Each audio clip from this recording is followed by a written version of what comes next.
श्रीलक्ष्मीवल्लभारम्भां निखनामुनिमध्यमाम् अस्मदाचार्यपर्यन्तां वन्दे गुरुपरम्परां श्रीवेङ्कटाद्रिनिलकमलाकामुकः पुमानभङ्गुरभूतिस्ते तरङ्गगतमङ्गलम् अस्मत्परमगुरुभ्यो नमः विखनसगुरुभ्यो नमः वंशऋषिभ्यो नमो नमः। వేకప్ సంస్కృతి ఛానల్ ప్రేక్షకులకు వీక్షకులకు శుభాశీస్సులు అందజేస్తూ వృశ్చిక రాశి ఈ నెలలో ఈ రాశి వారి గ్రహస్థితి అనుసరించి చూసినట్లయితే మీరు ఎక్కువగా ప్రయాణాలు చేయాల్సి వస్తుంది. నెలలో ధనుసు రాశి వాళ్ళు ప్రతి పనిలో కూడా విజయం సాధించాలి అని తీవ్రమైన పట్టుదలతో చేస్తేనే పని పూర్తవుతుంది. మీరు ఏదైనా ఒక పని చేయాలనుకుంటున్నారు, ఈ పని చేద్దామని వదిలేశారనుకోండి, సహజంగా ఈ రాశి వారికి బద్ధకం ఎక్కువ. ఎందుకంటే శని రాశిలో సంచారం చేస్తున్నారు కదా, చేద్దాం రాత్రిలో ప్లాన్ చేసుకుంటారు. రేపు పొద్దున్న 5ంటికి నిద్ర లేవాలి, 6ంటికి బయటకు వెళ్ళిపోవాలి, 7ంటికి ఆఫీస్లో ఉండాలి, ఆ పని పూర్తి చేయాలనుకుంటారు. కానీ పొద్దున్న 7 దాకా నిద్ర లేవరు. అప్పుడు ఎలా అవుతుందండి పని? అవుతుందా? కాదు కదా. కాబట్టి ఏం చేస్తారంటే మీరు ఏదైతే అనుకున్నారో దాన్ని తీవ్రంగా శ్రమించాలి. సహజంగా ఒక పని అనుకున్నప్పుడు మనం ఒక అడుగు వేసినట్లయితే మరొక అడుగు ముందు ఆటోమేటిక్గా పడుతుంది. కానీ ఇక్కడ విషయం ఏమవుతోంది, చేద్దాంలే, చూద్దాంలే, పోదాంలే అంటే ఇటువంటి ఒక బద్ధకము, ఒక నిర్లక్ష్యభావం ఏర్పడుతుంది. దాన్ని తగ్గించుకొని ఒక ప్లాన్గా మీరు అతి తీవ్రంగా కష్టపడాల్సిన పరిస్థితి ఉంది. కాబట్టి చాలా తీవ్రంగా శ్రమించినట్లయితేనే ఆ పని పూర్తవుతుంది. అట్లాగే ప్రతి చోట కూడా కొద్దిగా వెనకడుగు వేయాల్సిన పరిస్థితి. ఈ పని కావట్లేదు, 10 సార్లు తిరిగేసి ఇది కావట్లేదు, అబ్బా దీన్ని వదిలేసేద్దాం అనుకోకండి. 11వ అవుతుంది. మీరు పూర్తిగా పని అయ్యేటువంటి సమయానికి దాన్ని వెనకడుగు వేశారనుకోండి, 90% పని పూర్తయిన తర్వాత ఇది కావట్లేదని విసుగొచ్చేసి ఈ శని వలన సహజంగా ఆలస్యం అవుతుంది. అయ్యో ఇదేంటికి పని కావట్లేదు, ఇంకెందుకని తలలో పని వదిలేశారనుకోండి, చేదాకా వచ్చినటువంటిది జారిపోయే అవకాశం ఉంటుంది. కుటుంబ సభ్యుల నిర్ణయాలు మీకు మనసుకు కష్టం కలిగించేట్టుగా ఉంటాయి. కుటుంబ సభ్యుల్లో మీకు మీ యొక్క కుటుంబ స్థానంలో కేతు ఉన్నాడు కాబట్టి వాళ్ళ యొక్క నిర్ణయాలు మీ నిర్ణయాలన్నీ కూడా వీళ్ళు వ్యతిరేకిస్తుంటారు. వ్యతిరేకించడం వల్ల ఏమవుతుంది, అయ్యో మన నిర్ణయాలు వ్యతిరేకిస్తున్నారా, మన ఆలోచనలు అర్థం చేసుకోవడం లేదే. సహజంగా ఏలినాడ్సిని ఎవరు జరుగుతుందో వాళ్ళ కుటుంబ సభ్యులు వాళ్ళతో వ్యతిరేకిస్తారు. సహజం అది తాత్కాలికంగా మాత్రమే. గుర్తుపెట్టుకోవాలి సూచన, మీరు ఇది తాత్కాలికంగా ఉంటుంది, కొద్ది రోజుల తర్వాత పోతుంది. మళ్ళీ ఏలినాడ్సిని వెళ్ళిపోయిన తర్వాత మళ్ళీ అందరూ కలుసుకుంటారు, అందరూ బాగుంటారు. ఎక్కువ విడిపోతారని కాదు నేను చెప్పేది. కుటుంబంలో ఉంటేనే కొద్దిగా మిమ్మల్ని అపార్థం చేసుకుంటూ ఉంటారు. ఇంతకాలం లేని అపార్థాలు ఇప్పుడు వస్తాయి. అందువల్ల వాళ్ళు అపార్థం చేసుకున్నా సరే మీరు జాగ్రత్తగా సమయాన్ని పాటించి ఉండండి. అయినప్పటికీ కూడా మీ యొక్క పట్టుదల వదలకుండా పనులని పూర్తి చేస్తారు. కుటుంబ సభ్యులు వ్యతిరేకించినప్పటికీ కూడా మీ యొక్క పట్టుదలతో మీరు పనులు పూర్తి చేస్తారు.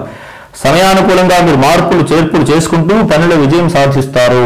అంతకుముందు ప్లాన్ చేసుకుని ఉంటారు, ఇప్పుడు ఇది ఎట్లా చేయాలని ఆలోచన వస్తుంది. అప్పుడు మళ్ళీ సమయానుకూలంగా ఈ పనులు మార్చేసుకుంటారు. అలా మీరు మార్చేసుకుని మీ పనులు విజయం సాధిస్తారు.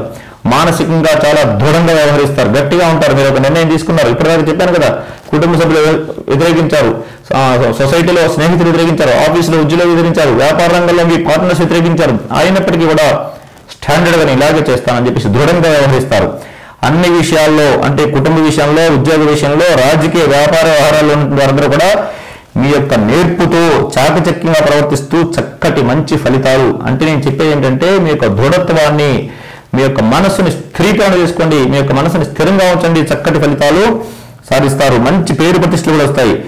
ఖరీదైనటువంటి అత్యంత ముఖ్యమైనటువంటి వస్తువులు పోగొట్టుకునే అవకాశం ఉంది. చాలా జాగ్రత్త. ఖరీదైనవి ఏముంటాయండి ఈ రోజుల్లో? బంగారం, లేదంటే డాక్యుమెంట్స్, లేదంటే ఇంకా ఈ రోజుల్లో టెక్నాలజీ రంగంలో చూసినట్టయితే ఫోన్స్, ల్యాప్టాప్స్, ఇలాంటివి కూడా ఖరీదైన వస్తువులే కదా.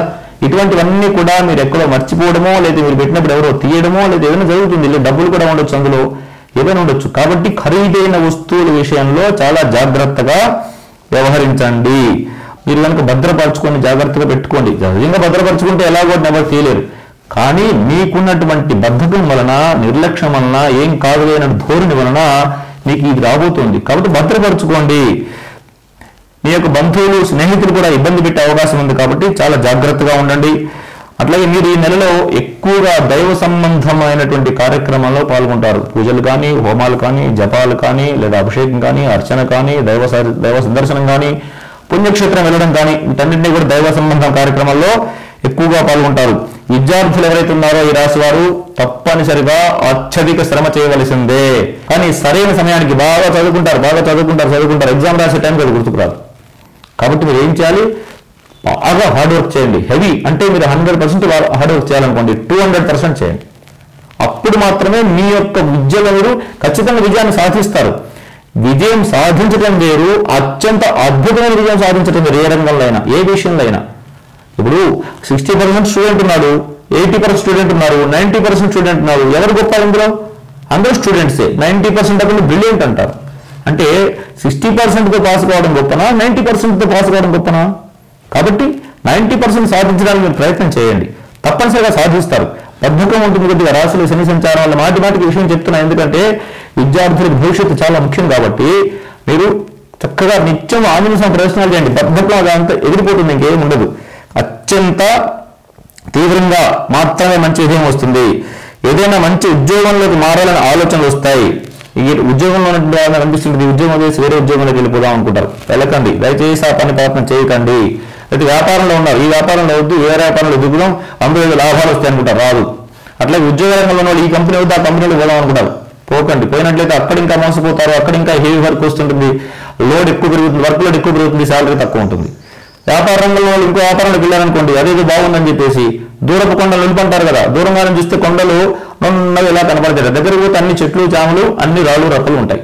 అలాగే ఈ రాశి వారికి అన్ని అలా కనపడుతూ ఉంటాయి. కాబట్టి అలా వెళ్ళకండి, అలా చేయకండి. అట్లాగే ఇప్పుడు సరైనటువంటి సమయం కూడా కాదు ఇది. ఆరోగ్య విషయంలో మాత్రం నిర్లక్ష్యం చేయకండి. క్షణికావేశాన్ని ఖచ్చితంగా నిగ్రహించుకోవాలి. చేస్తున్న వ్యాపార రాజకీయ రంగంలో పోటీ ఏర్పడుతూ ఉంటుంది, విజయం వైపు కూడా పయనిస్తారు. కాబట్టి ఏంటంటే మీకు ఇక్కడ ఒక ముఖ్యమైన విషయం ఏంటంటే, ఎప్పుడైతే మీరు ఈ రంగంలో ఉన్నారో, రాజకీయ రంగంలో ఉన్నారో, ఏ రంగంలో ఉన్న వారికి అయినప్పటికీ కూడా మీకు తప్పనిసరిగా కొంత ఇబ్బందులు వస్తాయి. వాటి ఇబ్బందులన్నీ కూడా దూరం అయిపోతాయి. భయపడవద్దు, విజయం వైపు పయనిస్తారు.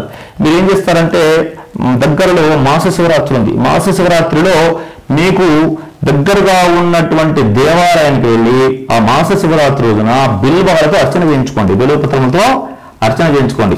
రాశి నుంచి ద్వితీయ స్థానంలో శని సంచారం వలన, కాబట్టి రాశిలో గురు సంచారం కూడా జరుగుతోంది. గురు సంచారం వలన ఏమవుతుందంటే కొంత మానసికమైన ఉద్వేగము, ఒత్తిడి కూడా ఉంటాయి. అందువల్ల మీరు ఏం చేస్తారంటే, తప్పనిసరిగా మీకు దగ్గరలో ఉన్నటువంటి దక్షిణామూర్తి దేవాలయానికి కానీ, లేదా మీకు దగ్గరగా ఉన్నటువంటి ఈశ్వరాలయానికి కానీ, లేదా రాఘవేంద్ర స్వామి దేవాలయానికి కానీ, అది కూడా లేనప్పుడు దత్తాత్రేయ స్వామి దేవాలయానికి కానీ వెళ్ళండి. అది కూడా లేదంటే ఔదుంబర వృక్షం అంటే మేడి చెట్టు తెలిసి వెళ్ళండి, మేడి చెట్టు ప్రదర్శనలు చేయండి. అద్భుతమైన ఫలితాలు పొందొచ్చు. మరొకసారి ఏకప్ సంస్కృతి ఛానల్ తరఫున ప్రేక్షకులు వీక్షకులకు శుభాశులు అందిస్తూ శుభం.